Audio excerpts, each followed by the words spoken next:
நம்ம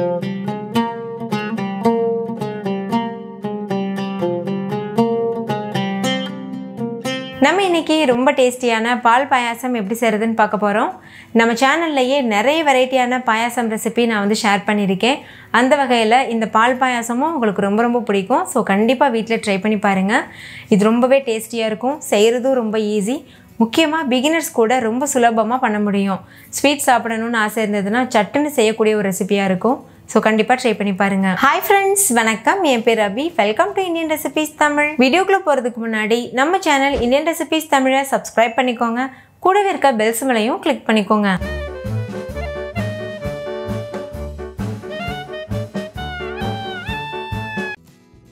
ஃபஸ்ட் இந்த ரெசிபி பண்ணுறதுக்கு ஒரு குக்கரில் 1 டீஸ்பூன் நெய் சேர்த்துக்கோங்க. நெய் நல்லா உருகினதுக்கப்புறமா இதில் 1/2 கப் அளவு ஜவ்வரிசி சேர்த்துக்கோங்க. ஸ்டவ்வை லோ ஃப்ளேமில் வச்சுட்டு இதை ஒரு 2 நிமிஷத்துக்கு நல்லா வறுத்துக்கோங்க. இது போல் நம்ம ஜவ்வரிசியை வறுத்து பண்ணும்போது ரொம்பவே டேஸ்டியாக இருக்கும். அதோட ஃப்ளேவர் வந்து ரொம்ப நல்லாயிருக்கும். இப்போ 2 நிமிஷம் நல்லா வறுத்தாச்சு. இப்போ இதில் 2 கப் அளவு தண்ணி சேர்த்துக்கோங்க.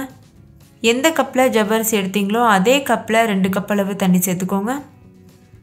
நான் சொல்லியிருக்க எல்லா இன்க்ரீடியண்ட்டும் ஒரே கப்பில் அளந்துக்கோங்க. தண்ணி சேர்த்ததுக்கப்புறம் இதை ஒரு டைம் நல்லா கலந்துக்கோங்க. அடுத்து இதில் குக்கர் மூடி போட்டு மூடிட்டு ஹை ஃப்ளேமில் வச்சு 3 விசில் வச்சு எடுத்துக்கோங்க. 3 விசில் வந்ததுக்கப்புறமா ஸ்டவ் ஆஃப் பண்ணிவிட்டு இதை அப்படியே ஒரு ஓரமாக வச்சுருங்க. ப்ரெஷர் தானாக ரிலீஸ் ஆகட்டும். ஜவ்வரிசி வெந்ததுக்கப்புறமா ஒரு கடாயில் 1 டீஸ்பூன் நெய் சேர்த்துக்கோங்க. நெய் சூடானதுக்கப்புறம் 1 கப் அளவு சேமியா சேர்த்துட்டு நல்லா வறுத்துக்கோங்க. நீங்கள் ஜவ்வரிசி சேமியா ரெண்டும் ஒரே அளவு கூட எடுத்துக்கலாம். நான் வந்து ஜவ்வரிசி 1/2 கப்பு, அதுக்கப்புறமா சேமியா 1 கப் எடுத்திருக்கேன். நீங்கள் வந்து ரெண்டும் சரிசமமாக கூட எடுத்து பண்ணலாம். இப்போ ஸ்டவ்வை லோ ஃப்ளேமில் வச்சுட்டு இது கோல்டன் ப்ரௌன் கலர் வரது வரைக்கும் நல்லா வறுத்துக்கோங்க. கடையில் நீங்கள் ரோஸ்டட் சேமியா வாங்கினா கூட இது போல் நெய்யில் ஒரு டைம் நல்லா வறுத்துருங்க. அப்போ தான் டேஸ்டியாக இருக்கும். இப்போ பாருங்கள், சேமியா நல்லா வறுப்பட்டுருச்சு. அதோட கலர் முழுமையாக சேஞ்ச் ஆகியிருக்கு. சேமியா வந்து கரிஞ்சிடக்கூடாது. இந்த ஸ்டேஜில் இதில் பால் சேர்த்துக்கோங்க. நான் 1/2 லிட்டர் அளவு பால் சேர்த்துருக்கேன். கெட்டியான தண்ணி சேர்க்காத பால் சேர்த்துக்கோங்க. காய்ச்சின பால் சேர்த்துக்கோங்க.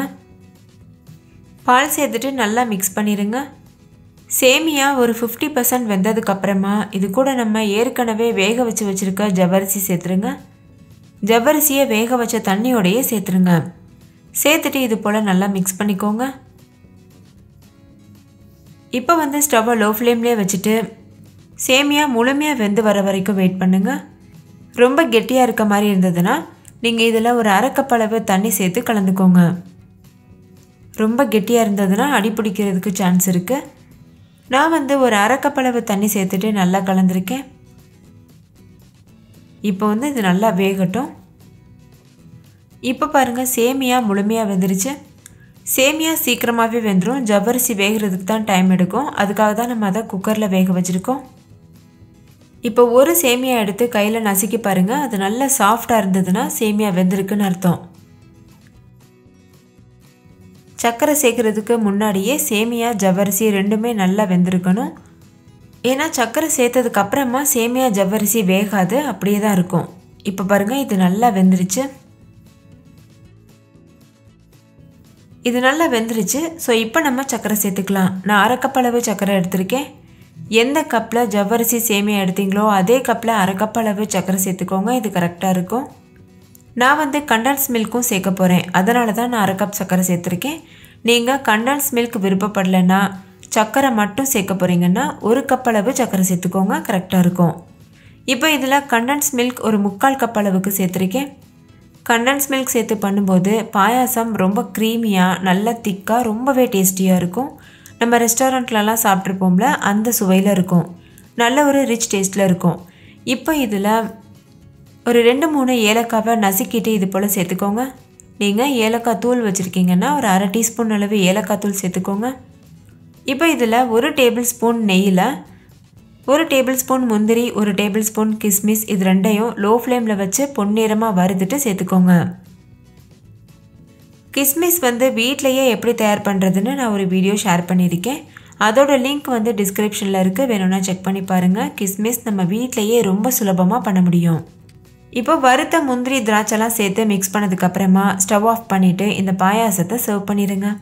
அவ்வளோதான், ரொம்ப டேஸ்டியான ஜவ்வரிசி சேமியா பால் பாயாசம் சூப்பராக தயாராகிருச்சு. நீங்களும் கண்டிப்பாக இதே மெத்தடில் ட்ரை பண்ணி பாருங்கள். நீங்கள் இதை பிரசாதமாக பண்ணலாம், அப்படி இல்லைன்னா ஸ்வீட் சாப்பிட்ணுன்னு ஆசை இருந்ததுன்னா கூட சட்டுன்னு ரெடி பண்ணிடலாம். ஸோ ட்ரை பண்ணிவிட்டு கமெண்ட்டில் சொல்லுங்கள். ஓகே ஃப்ரெண்ட்ஸ், இந்த பால் பாயாசம் உங்களுக்கு ரொம்ப பிடிச்சிருந்துச்சுல? பிடிச்சிருந்தா லைக் பண்ணுங்கள், உங்கள் ஃப்ரெண்ட்ஸ் கூடவும் ஷேர் பண்ணுங்கள். நீங்களும் வீட்டில் செஞ்சு பார்த்துட்டு டேஸ்ட் எப்படி இருந்ததுன்னு கமெண்ட்டில் சொல்லுங்கள். தேங்க்யூ, பாய்.